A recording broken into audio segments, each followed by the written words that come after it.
14 juillet 1789, ce Parisien se promène au jardin des Tuileries. En fait, l'ambiance est électrique. Louis XVI vient de renvoyer Necker, son très populaire et réformiste ministre des Finances. Le prince de Lambesc et son régiment sont hués par la foule. Les soldats chargent, c'est la bavure. Il y a de nombreux blessés, des femmes, des enfants. Les Parisiens en sont sûrs, le roi veut les attaquer. Ils doivent trouver des armes, direction les Invalides.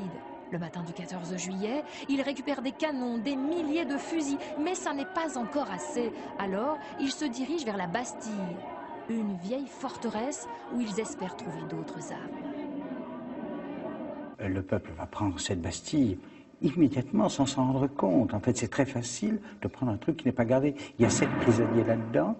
Il y en a 2 qui vont d'ailleurs réenfermer le soir même à Bicêtre parce qu'ils sont fous. Il n'y a plus personne là-dedans. Simplement, on en fait un événement symbolique. Le peuple a pris la Bastille. Le peuple a pris l'arbitraire du roi et la mise en défaut. La Bastille démolie, comment en est-on arrivé là? Depuis des mois, les Parisiens ont peur de la famine. C'est la crise économique. En juin, Louis XVI a dû réunir les États généraux pour boucler son budget. Mais les philosophes des Lumières ont changé la donne. Le peuple a soif de liberté.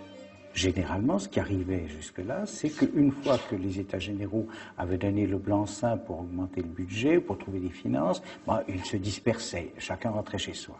Là, pas du tout. Comme il y a une constitution américaine, ils veulent eux aussi une constitution française.